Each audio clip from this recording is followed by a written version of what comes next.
You know, recently I've been doing an uncharacteristically large amount of thinking about zombies, which might sound like a weird sentence to say for a zombies content creator, but I try and think about this mode as little as I possibly can, you know? And I'm straight up about that because I recognize that if I do think about zombies literally all day, every day, I'll go insane. I've been playing the same game mode, the same freaking maps, bro, for over a decade. You can't expect me to be thinking about this literally 24/7. I'll go bonkers. But recently, we've been getting back into like zombies season and approaching Modern Warfare 3 zombies, obviously. And as a result, I've been...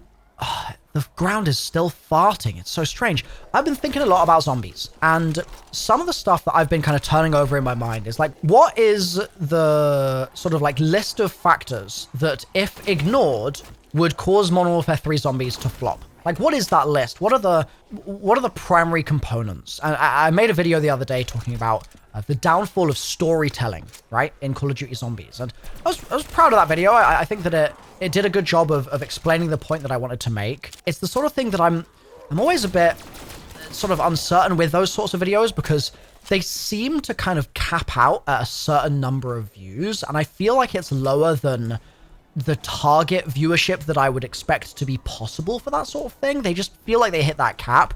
I mean, that's on me. Maybe I just need to be a better YouTuber and make more engaging videos or something. I'm not 100% sure, but I made this video anyway about the downfall of storytelling, right? And in the video, I talked about the fact that for a long time now, it's felt like the zombie storyline has been distributed in a way where answers are given instead of questions in a lot of the marketing and just in a lot of the material in the game.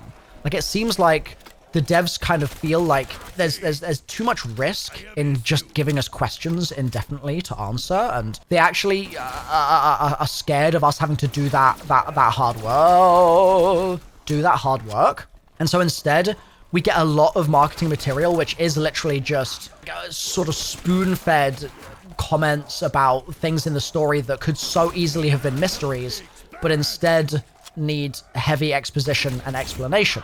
The video is obviously on my channel if you want to watch it. I'll link it on the screen now and in the description.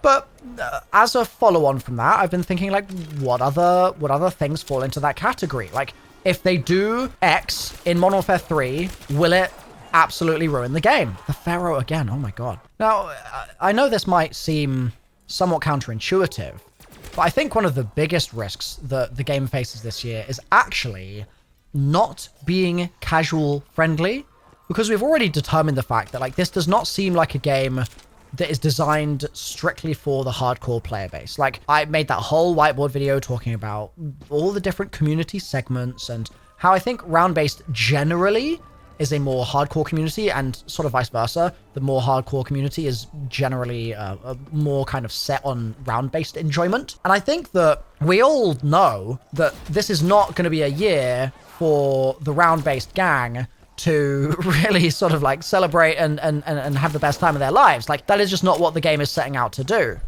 Instead, it seems a lot more focused on making sure that that casual player base is accounted for and is brought into the fold. And so I think that the primary failing of this game, if it happens, will be that it will be unable to actually bring those casuals in, and it will mean that we will go into the next year of Treyarch Zombies with this kind of current angle and approach of trying to bring new players in, having failed, and therefore having had a year of Treyarch development time on a non...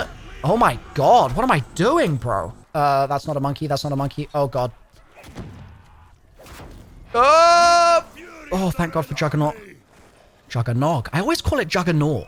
I've, like, always done that. I don't really know why. Whoop. Goodbye. I love sliding around in this game, man. It's just the most fun thing. It's just so good. So yeah, to get back to the point that I was making, to go an entire year this year with much of the Treyarch team, or at least a significant component, I don't know if much of the team is fully accurate, but with a significant component of the Treyarch dev team and Treyarch kind of mindshare spent on developing a mode that ultimately wasn't successful in its core purpose of bringing casuals in so that the next Treyarch game is a banger on more fronts than we could possibly expect with the current Zombies player base size. Like, that would be a tragic moment. That truly would be. A tragic moment may also be about to take place to all of these zombies when they run through this fire trap here. So at least they've got something in common with the turn of events that's taking place. I'm gonna die.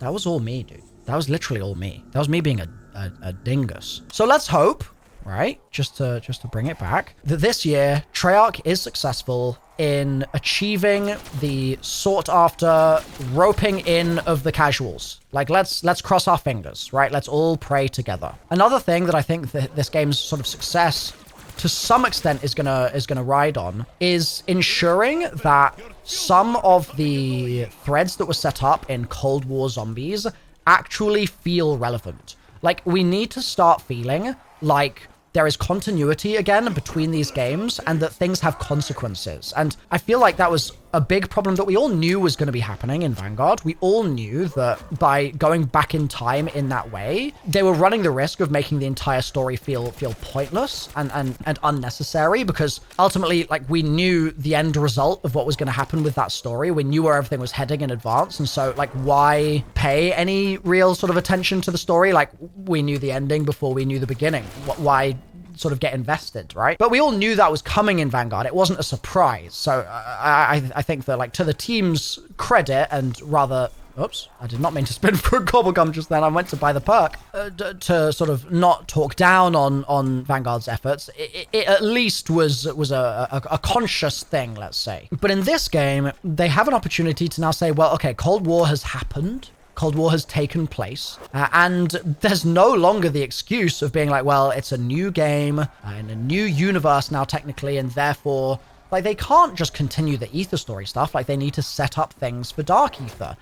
That in Cold War was super valid, like super duper valid. I was totally on board with that thinking, but now stakes are a little higher, you know what I mean? Like, we can't be expecting everything to happen in isolation anymore. And so if we don't see some pretty deep cuts to stuff that did happen in that game, if we don't see some continuation of some of those kind of like plot lines or plot devices that we weren't aware of the true significance of, but we then get kind of exposed to that in a bit more detail going forward, like, if that doesn't happen, that will suck. Like, just straight up. It will mean that everyone's investment in the story and the game overall will be massively reduced. I think the main other thing that I want to see this year is proper recognition of the Zombies player base in the marketing and the DLC and the live service part of the fan experience and the player experience. Because for the last several years, I think that Zombies has really been talked down on or ignored in much of that stuff, or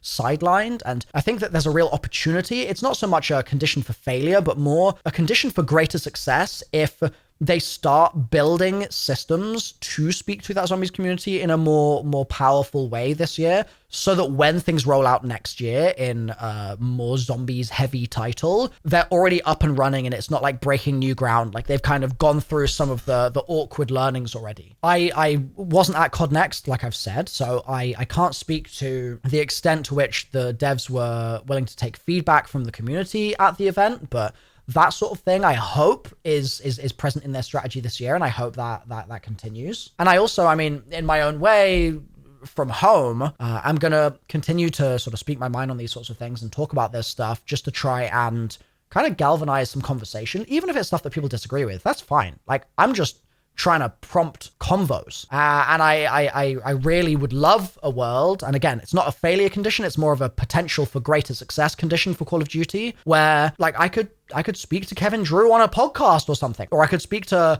Mark Maestas in an interview, or I could, like, do those sorts of things again, as I used to do once upon a time with Jason Blundell, and try and dig into these things in a bit more detail, and have it not be angled and framed as like, oh, I'm a generic video game news show, so I'm going to ask a question and Kevin Drew's going to be like, well, I'm going to give the most casual facing answer because obviously that's the audience that I'm speaking to on this given show. And instead, I'd love for there to be room for the sort of more hardcore audience to be able to have some kind of dialogue again, because I feel like that's just transparently been non-existent for the last several years. So these are some of my hopes and dreams. What are yours? Leave a comment, and if you like zombies convos like this, maybe subscribe. I'll see you next time.